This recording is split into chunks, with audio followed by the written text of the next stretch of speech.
Welcome to Decision Makers. Like last year, it looks like teacher compensation and pay raises for school employees is going to be another hotly debated topic for lawmakers. Already, we've heard that the 3% pay increase proposed by the governor might not be enough. Today, we'll hear from the top official of one of the state's most aggressive teachers unions about just how much money educators might receive. We'll also get her take on a study which indicates that unruly students are becoming a bigger and bigger problem.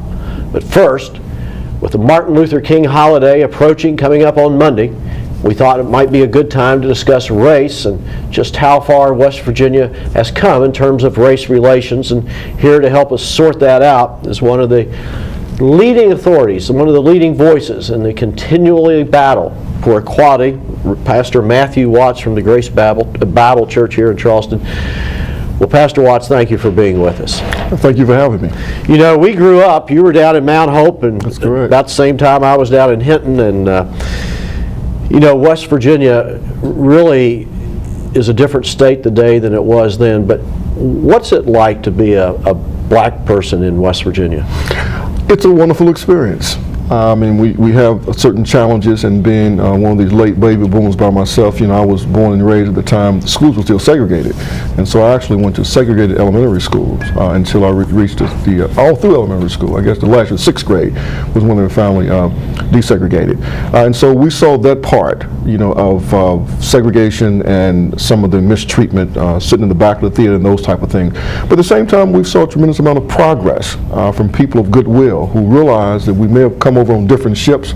We're in the same boat now, and we got to figure out how to make this one United States and one great state of West Virginia to advance our state in a positive way. So it has challenges, but also has wonderful opportunities. Do you sense in West Virginia, we don't have a very big diverse population in terms of really, we have like 97% white and even Hispanics and we're the least diverse state in the union, actually, the least diverse. And does that create opportunity? Is that a problem? I mean, I think what it really creates, somewhat of an indifference. From a political standpoint, the African American vote normally is not large enough to swing in the election, right. So we are not given a lot of attention from politicians in terms of issues that directly impact, you know, African Americans.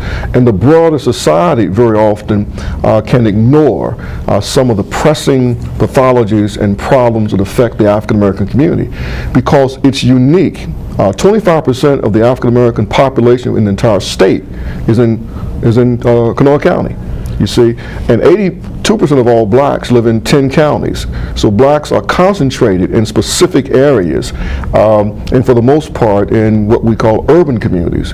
And so many blacks deal with the problems of an urban city where most whites are in more rural communities. Does a black person in West Virginia have equal opportunity today? I would say, you know, I think equal opportunity, you know, it is an ethereal hope and dream. I don't think we have equal opportunity for anyone. There's opportunity, and that hopefully people have an opportunity that's equal and commensurate with their drive, their determination, you know, and their potential. I think because of the problems facing the African American community in large numbers, particularly in places like Huntington and Charleston and Beckley and Wheeling and Martinsburg, where the concentration is, that there are pathologies in the African American community that strains the community, and it's making it difficult for people to take advantage of opportunities that may be there. And those are things we got to try to address. Pastor Watts, do you think that given the, I'm switching over now to national politics, but given the presidential run that's taking place this year, is this a breakthrough year potentially in America for the respect of the black man? I think so, and I think that Barack Obama is the quintessential candidate, being the son of an African father and a Caucasian mother from Kansas. He can't be any more diverse than that. Right. And the fact that he's trying to cast a vision of the uniting of the United States of America rather than the division or divisiveness around this issue of race. And so I think it is. It's giving people an opportunity to see what the African American community can produce in the terms of an eloquent, articulate, intelligent person that can stand in the arena of the national political debate and handle himself extremely well. And what's so interesting, and I've heard this from Democrats, I've heard it from Republicans, I mean, people are looking at him like they looked at John F. Kennedy as a real vision of hope, and he seems to be attracting support from all aspects of our society. Yeah. In my humble opinion, not since Reverend Dr. Martin Luther King Jr. has there been an African American voice that lifts the spirits of people.